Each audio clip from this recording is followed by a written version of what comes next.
Je suis heureux de vous accueillir pour ce temps de réflexion, de méditation autour de la parole de Dieu. Le thème de ma réflexion, c'est le suivant. Demander un miracle. Je vous pose la question, quelle est la dernière fois que vous avez demandé un miracle au Seigneur? J'ai l'impression que souvent, au moins une fois par semaine, nous demandons un miracle au Seigneur. Parce que nous sommes dans une condition humaine avec tant de limites, tant de contraintes qui nous mettent en évidence nos faiblesses, notre incapacité à résoudre certaines situations délicates, douloureuses. Alors nous crions au Seigneur. Mais est-ce que parfois, tranquillement, on pourrait demander aussi un miracle? Dans la Bible, la première personne qui semble demander un miracle à Jésus, c'est sa maman. Avant d'ouvrir ce texte qui se trouve dans Jean chapitre 2, prions ensemble. Notre Dieu, notre Père, le plus grand miracle, certainement, c'est celui que toi, tu opères dans nos vies. Alors nous voulons que ce matin, tu touches nos cœurs. Que le Saint-Esprit nous guide dans la réception et la compréhension de ta parole.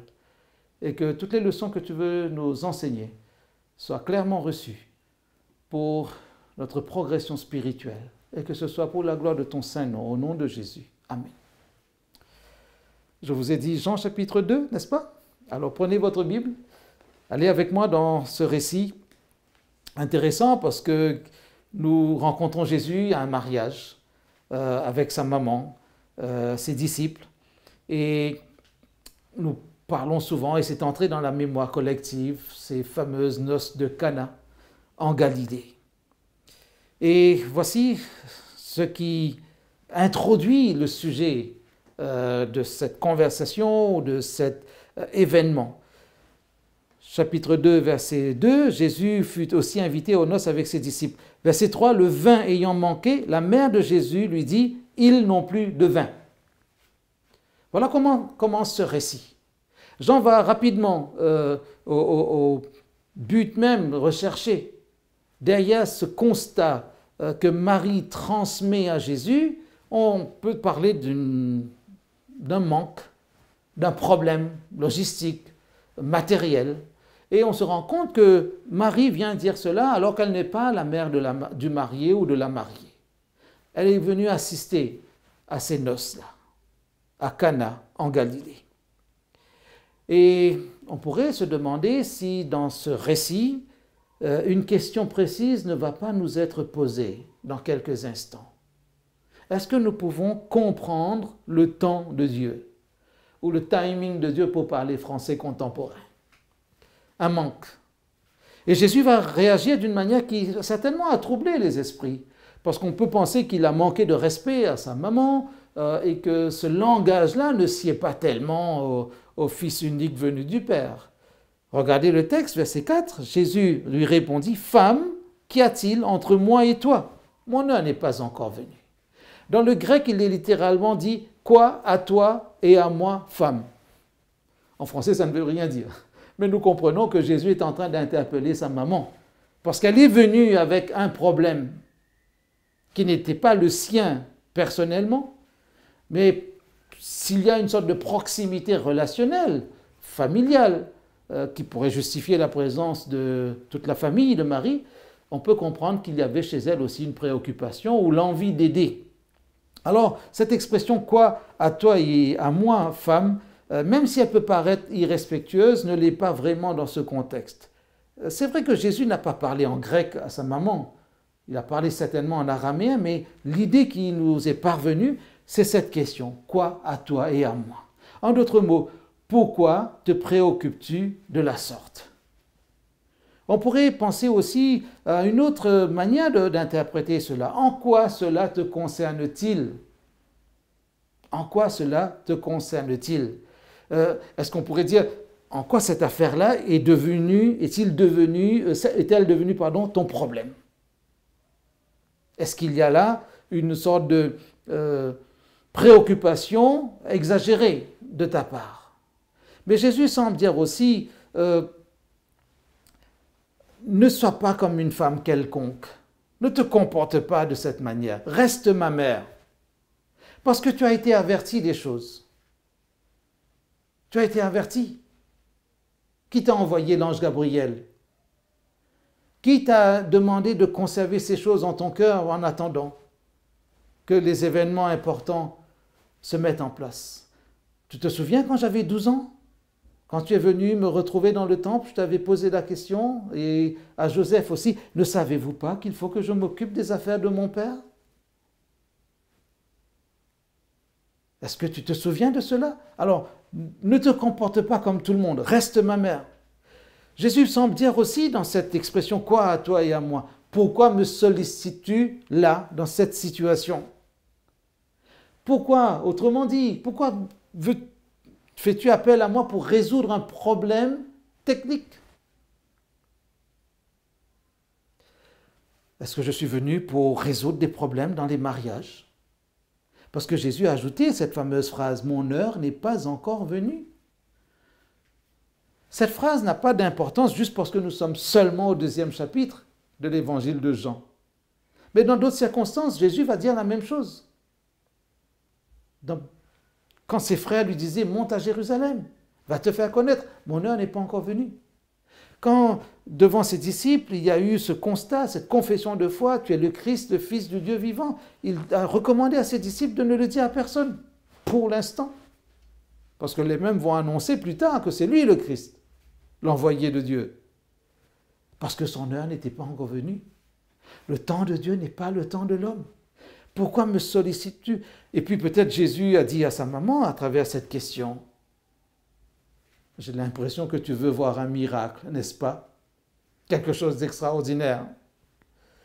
Et puis probablement en dernier lieu, j'imagine que Jésus en posant ce genre de questions, quoi à toi et à moi, femme, ta demande, maman, entends-moi bien, ta demande ne correspond pas à la pédagogie du royaume. Parce que ce genre de miracle, si vous lisez les 4 évangiles, vous n'en verrez pas de la sorte. Vous n'en verrez pas de la sorte. Pour la Samaritaine, Jésus n'a pas miraculeusement installé l'eau à domicile. Jésus n'a pas multiplié les pains tous les jours pour que tout Israël soit nourri sans aller au champ, sans aller chez le boulanger, sans travailler. Ce qu'il aurait pu faire. Jésus, sans sortir de la maison où il était parfois, n'a pas, juste en pensant, en priant, guéri tous les malades. Parce que tous les miracles n'étaient pas utiles pour l'annonce, pour la pédagogie du royaume des cieux. Quand Jean-Baptiste se trouvait en prison et qu'il envoya demander à Jésus, es-tu celui qui devait venir ou devons-nous en attendre un autre? Jésus n'a pas envoyé comme réponse, oui, dites à Jean, c'est moi. Allez dire à Jean, les aveugles voient, les boiteux marchent, etc. En d'autres mots, voilà les miracles qui reflètent la pédagogie du royaume. Et à la fin de Marc, quand il va donner l'ordre missionnaire aux disciples, et puis il va ajouter, voici les signes, c'est-à-dire les miracles qui vont accompagner ceux qui prêchent en mon nom. Et il y a toute une liste de choses extraordinaires. Quoi à toi et à moi? Maintenant, Jésus ne refuse pas de faire ce miracle. Marie anticipe ou pressent, ou ce qu'on appelle l'intuition féminine. Marie dit à ceux qui étaient là, aux serviteurs, le verset 5, « Faites ce qu'il vous dira ». En d'autres mots, il peut faire quelque chose, mais c'est à lui de le décider. Oui, une première leçon, s'il y a quelque chose qui doit se passer d'extraordinaire, c'est-à-dire qui sorte de l'ordinaire, ce que nous appelons un miracle, ce n'est pas nous qui le décidons, c'est le Seigneur. Faites tout ce qu'il vous dira.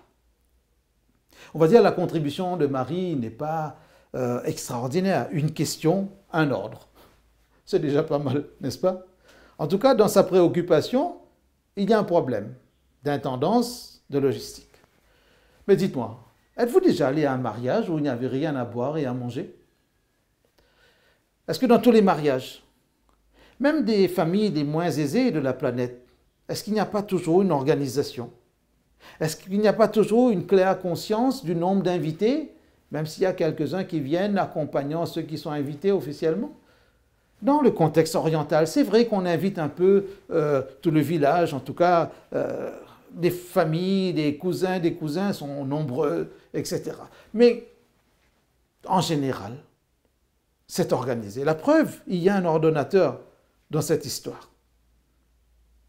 C'est organisé. Il y a quelqu'un qui s'occupe de l'intendance. Mais dans quel événement festif organisé on pourrait arriver à ce genre de constat? Il n'y a plus de vin. Mais Jésus va quand même faire un miracle. Et le miracle va se situer de manière peut-être, j'allais dire étonnante, c'est normal, un miracle est toujours étonnant. Mais il y a comme une sorte de continuité dans ce récit, ou dans la manière dont les choses se passent. Regardez le verset 6. Or, il y avait là 6 vases de pierre destinés aux purifications des Juifs et contenant chacun 2 ou 3 mesures. Jésus leur dit, remplissez d'eau ces vases. Et ils les remplirent jusqu'au bord. Puisez maintenant, leur dit-il, et portez-en à l'ordonnateur du repas. Et ils emportèrent. Faites tout ce qu'il vous dira. Voilà ce que Jésus a dit. Il n'a pas lui-même agi concrètement sur des objets pour les transformer, mais il a donné des ordres. En d'autres mots, le tout, ce miracle qui correspond au tout ce qu'il vous dira, dans un premier temps, on a l'impression que c'est une solution face à un problème logistique, comme je l'ai dit, matériel. Peut-être, certainement, ce miracle correspond à quelque chose de sensationnel dans le contexte festif ou dans un contexte de divertissement. Mais nous gardons toujours à l'esprit la phrase que Jésus a ajoutée à sa question. « Mon heure n'est pas encore venue. » Ce n'est pas le moment pour moi de faire des miracles. Je ne suis pas venu pour, permettez-moi le verbe, épater les gens qui sont là dans ce mariage en faisant un miracle. Mon heure n'est pas encore venue. Quand on dit qu'il y a là un manque de vin, on pourrait aussi supposer une sorte de négligence, de manque de clairvoyance, de manque d'organisation. Vous êtes certainement retrouvé dans des événements où vous-même vous avez constaté, sans être expert en organisation événementielle, qu'il manque ceci ou il manque cela. Et vous vous rendez compte que certaines choses auraient pu se faire. C'est juste une question d'organisation, comme nous disons. Négligence. Est-ce que ici, il est question d'un besoin ou de quelque chose de superflu? Le vin manque. Est-ce que cela mettait en péril la tenue même de ce repas de noces? Est-ce que cela mettait en péril la vie du couple? Est-ce que cela suscitait une sorte de colère, de revendication auprès des invités en disant « Ah, nous allons partir de ce mariage, ce n'est plus intéressant ». La suite du récit nous montre que non. Par exemple, quand l'ordonnateur, verset 9, du repas eut goûté l'eau changée en vin, ne sachant d'où venait ce vin, tandis que les serviteurs qui avaient puisé l'eau le savaient bien, il appela l'époux et lui dit « Tout homme sert d'abord le bon vin, puis le moins bon après qu'on s'est enivré. Toi, tu as gardé le bon vin jusqu'à présent. » En d'autres mots, le mariage se déroulait bien. Je ne dis pas qu'ils auraient pu boire de l'eau, tout simplement. Mais on comprend que cela ne mettait en péril rien. Ni le couple, ni sa famille, ni peut-être les bonnes relations entre les gens. C'est vrai qu'il y a des endroits, dans certaines cultures, quand les gens ont l'impression qu'ils ne mangent pas suffisamment à leur faim dans les repas, parfois ça tourne un petit peu mal. Il y a des commentaires désagréables, désobligeantes. Parce que peut-être ventre affamé n'a pas d'oreille raisonnable. Ou quand il est question d'appétit, parfois les gens ne raisonnent plus par rapport à l'affection qu'ils ont ou le respect qu'ils doivent envers ceux qui les invitent, etc. Ici, ce miracle ressemble à un dépannage. Un dépannage. Alors la question qui se pose, qui nous est posée, que je me pose, quand avez-vous cherché un miracle pour la dernière fois? Réfléchissez. Maintenant, pourquoi avez-vous cherché un miracle? Il y a deux manières d'entendre ce pourquoi. Pourquoi? Avec l'adverbe interrogatif, c'est-à-dire la raison d'être même d'un miracle. Et puis en deux mots, pourquoi? En prenant la préposition plus le pronom interrogatif. Dans quel but? Quel est l'intérêt d'un miracle? Quelle est l'orientation de cette demande? Ici, à mon humble avis, ce miracle ressemble à un dépannage. En langage familier, on dirait un coup de pouce pour résoudre un problème d'intendance, un problème de logistique. Et non pas prévu suffisamment, mon fils, je sais que tu es puissant, que tu es venu pour faire des choses extraordinaires. Fais quelque chose. Mon heure n'est pas encore venue. En d'autres mots, même si dans ce récit, il sera bien dit que c'est le premier miracle que Jésus va faire, c'est quand même un dépannage. Mon heure n'est pas encore venue. En d'autres mots, ce miracle n'a pas de lien direct avec le royaume des cieux. Mais Jésus veut nous poser aussi la question, est-ce que ça nous arrive par moment de demander un miracle après une bêtise, une négligence, une erreur, après un péché? Quelque chose a manqué dans notre vie. Ce n'était pas un besoin. Dans son sermon sur la montagne, Jésus va apprendre à ses disciples, pas seulement à ceux qui l'entendaient ce jour-là, mais à tous les disciples, c'est-à-dire jusqu'à vous et moi. Si nous nous considérons comme disciples de Jésus, à tous les disciples, Jésus a enseigné, faites connaître vos besoins au Père Céleste. Dieu répond à nos besoins par nos envies. C'est probablement la première leçon que nous devons tirer de cet événement. C'est vrai, des commentateurs ont trouvé à travers ce récit, dans l'eau changée en vin, l'idée que Jésus est en train d'anticiper sur le repas sacré, le pain, le vin, surtout le vin. Mais avant d'arriver à cette hypothèse théologique, regardons les leçons que nous pouvons tirer dans ce récit. De quoi sont faites nos prières, qui à 80% contiennent des demandes? Analysez nos prières, analysez vos prières, vous allez voir que nous demandons beaucoup de choses au Seigneur. N'allez pas le répéter sur Internet surtout. Il m'est arrivé de me lever de mes propres prières parce que je me rendais compte que je demandais trop de choses au Seigneur. J'ai dit, je ne donne pas assez. Je ne donne pas assez de louanges au Seigneur. Je ne donne pas des mots qui bénissent son saint nom, qui le glorifient.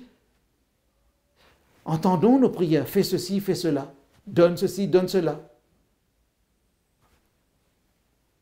C'est courant, c'est normal, vous allez dire, parce que nous sommes petits, des êtres finis, et nous nous adressons à un être tout-puissant, infini, au pouvoir illimité.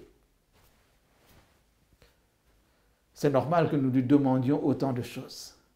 Mais Jésus dit, faites connaître vos besoins. Faites connaître vos besoins au Père Céleste. Parce qu'il y a 6 vases, je vous propose de tirer 6 leçons majeures de cette affaire-là, de cet épisode. Alors, en parlant des vases, il est dit ici que ces vases contenaient, verset 6, chacun 2 ou 3 mesures. Une mesure, en tout cas en termes de capacité, ici, une mesure correspondait à environ 40 litres.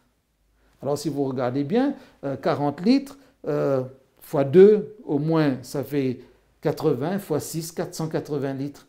Ou si on dit jusqu'à 3 mesures, 120 fois 6, ça fait 720 litres. Si on transformait les litres en bouteilles, imaginez que Jésus aurait fourni, pour dépanner cette organisation, ou des organisateurs, aurait fourni entre 480 et 720 bouteilles. Litres, je veux dire, de vin. Alors certains vont se poser la question aussi, au fait, le vin, il était fermenté ou non? Je n'ai pas envie de poser un faux problème sur lequel m'étendre longtemps. Imaginez que ce vin était fermenté. Qu'est-ce que cela changerait dans votre vie, vous? Ça vous donnerait une raison de vous saouler matin, midi et soir en disant Jésus lui-même a donné du vin fermenté aux autres, alcoolisé, donc je peux boire. ne tirez pas des conclusions trop hâtives. Parce que si vous pensez que c'est comme cela que Jésus annonçait le royaume des cieux, vous êtes libre. Mais j'imagine que le mot oinos, qui veut dire fruit de la vigne ou jus de la vigne, ne disait pas nécessairement que ce vin était fermenté. Je ne suis pas expert, mais ça m'étonne qu'en peu de temps, ce vin qui avait certainement bon goût, parce que Jésus n'allait pas faire un miracle avec un vin de mauvaise qualité, mais un bon goût. Est-ce que le royaume des cieux, le miracle, le premier miracle de Jésus pouvait aller dans l'ivresse? Maintenant, si Jésus voulait donner une leçon à sa maman, si Jésus voulait donner une leçon, j'ai envie de dire amère, à sa maman, pour lui montrer que réellement son heure n'était pas encore venue, oui, Jésus aurait pu donner du vin fermenté. Parce que là, tu me demandes un miracle de dépannage, regarde ce que cela fait. Ce ne serait peut-être pas un gaspillage pour le Seigneur. Mais dans la logique de son comportement, dans la logique de sa manière d'annoncer le royaume des cieux, dans la logique, j'ai envie de dire, de sa pédagogie du royaume, je préfère l'hypothèse que ce vin n'était pas fermenté parce qu'il n'avait pas le temps de fermenter. Mais je ne veux pas m'étarder davantage parce que ne me demandez pas une vraie réponse à un faux problème. Tirons les leçons. Première leçon, en regardant ces 6 vases qui contenaient de l'eau qui était prévue pour les purifications, la première leçon, parce que ces vases sont là, je tire la leçon de la disponibilité.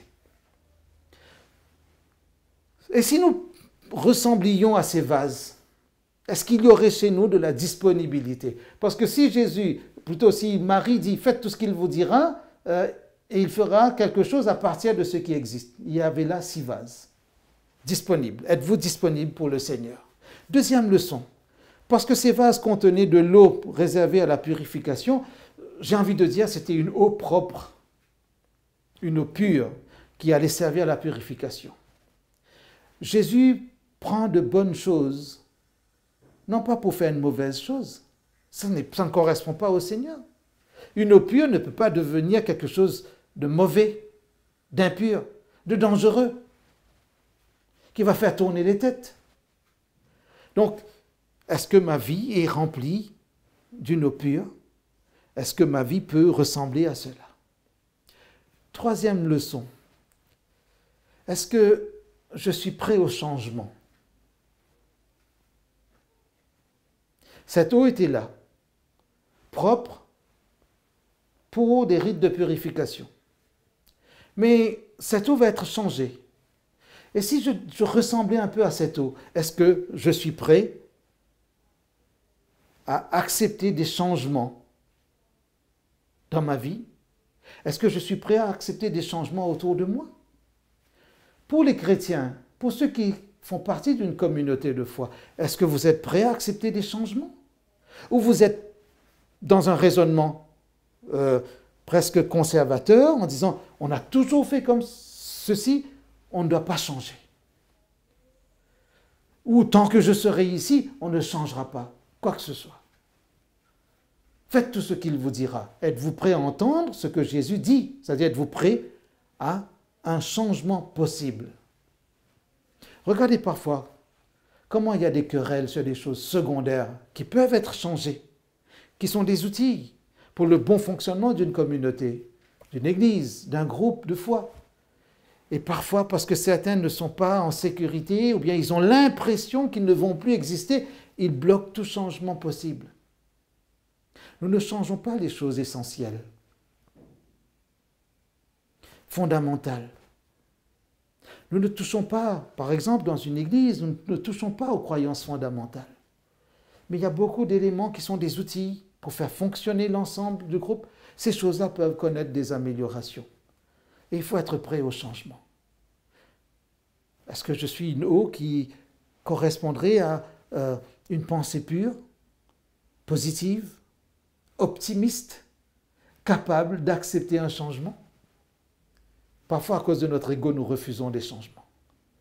Mais le Seigneur peut nous aider à avancer. La 4e leçon, comme si dans le 4e vase, je vois l'idée, l'acceptation même de la transformation. En puisant, ce n'était plus de l'eau, mais c'était du vin. Ça veut dire qu'il y a une transformation à l'intérieur. Est-ce que vous êtes prêt à accepter que Dieu transforme votre vie? Quand dans le livre des Proverbes, il est dit « Mon fils, donne-moi ton cœur ». Quand Paul, en écrivant aux Philippiens, chapitre 1er, verset 10, dit que Dieu achèvera l'œuvre qu'il a commencée en nous jusqu'au jour de la rédemption, nous nous disons, mais ça veut dire qu'il y a quelque chose. Quand Jésus dit à Nicodème, tu vois comment le vent fonctionne? Tu ne sais d'où il vient ni où il va, mais tu en vois les effets. Mais il en est de même pour quiconque est visité par l'Esprit. Et s'il n'y a pas un changement intérieur, rien de bon ne va se voir à l'extérieur. Jésus ne produit pas du bon à partir du mauvais. Jésus produit ce qui est appréciable à partir de ce qui est déjà appréciable. L'eau pure ou l'eau prête pour les purifications. On ne peut pas se purifier avec de l'eau sale. Quelle est la transformation que Dieu opère dans votre vie? 5e leçon. Est-ce que vous êtes prêts? Est-ce que je suis prêt à être utile, à servir à la cause du Seigneur? Faites tout ce qu'il vous dira. Oui, je suis prêt à le faire. C'est vrai, vous allez me dire, mais l'eau ne pouvait pas se rebeller, ou se révolter, ou disparaître. Mais si cette eau peut être symbole de ma vie, de ma relation avec le Seigneur, est-ce que dans ce 5e vase, je peux mettre aussi l'idée d'accepter d'être utile pour la cause du Seigneur? Depuis quand n'avez-vous pas servi la cause du Seigneur? Est-il possible pour quelqu'un qui se dit disciple de retenir son service en temps, en énergie, peut-être en soutien matériel? Lorsque le Christ dit puiser, est-ce qu'il dit non, je refuse?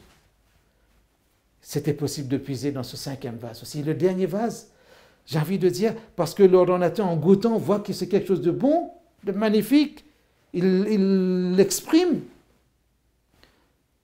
En puisant dans notre vie, est-ce que le Seigneur peut sortir quelque chose de positif, un bienfait pour quelqu'un?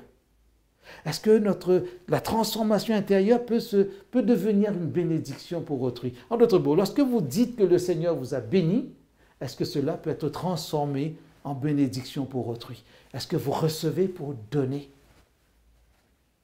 Parfois, Dieu ne répond pas à nos prières parce que nous avons posé nos envies devant lui et pas nos vrais besoins. Parfois, nous demandons et nous sommes déçus parce que le Seigneur n'a pas exaucé nos prières pour un malade, surtout des êtres qui nous sont très chers, dans la famille ou dans les amis, parfois dans notre église. Nous avons prié, il y a eu des moments de jeûne et nous avons demandé la guérison, mais ce n'est pas ça qui est venu. Et quand Jésus dit « mon heure n'est pas encore venue », comme nous l'avons dit au début, le timing de Dieu n'est pas le timing de l'homme. C'est peut-être la chose la plus dure pour nous d'accepter. Dieu ne répond pas à certaines prières que nous faisons pour d'autres selon notre besoin à nous, mais selon le besoin de la personne. Parce que Dieu qui lit dans les cœurs connaît chaque cœur. Et Jésus a dit que nous valons plus que les moineaux. Donc retenons cette idée. Dans ces différentes leçons que nous avons saisies, retenons que nous sommes là pour devenir des réceptacles de l'action de Dieu, mais pour que cette action puisse servir au bien de quelqu'un d'autre. Devenez une source de bénédiction pour autrui. Devenez comme cette eau qui, après transformation, lorsqu'on y puise, cela peut réjouir un cœur. Quand les autres vont voir qu'il y a une transformation dans la vie du chrétien, cette transformation va servir pour la gloire de Dieu. Ne baissez pas les bras. Même s'il y a des choses qui ne vont pas dans le sens que vous souhaitez à travers vos prières, levez plutôt les yeux et regardez le Seigneur qui peut puiser dans nos vies pour faire du bien à quelqu'un.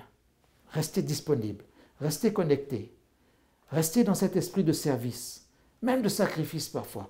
Dieu a besoin de vous. Il aurait pu se passer de nous, mais il veut compter sur les humains pour que la bonne nouvelle soit encore plus crédible. Parce que quand une vie est transformée et que vous en parlez, quand les gens vont voir qu'il y a une réelle transformation, ils vont donner gloire au Seigneur. Alors que le nom de Dieu soit béni et que notre développement personnel et spirituel soit concret, réel, et que cela devienne un message pour la gloire du nom de Dieu, comme nous l'avons dit, mais surtout pour que nous nous sentions bien dans cette relation avec lui. Que sa paix soit sur vous. Amen.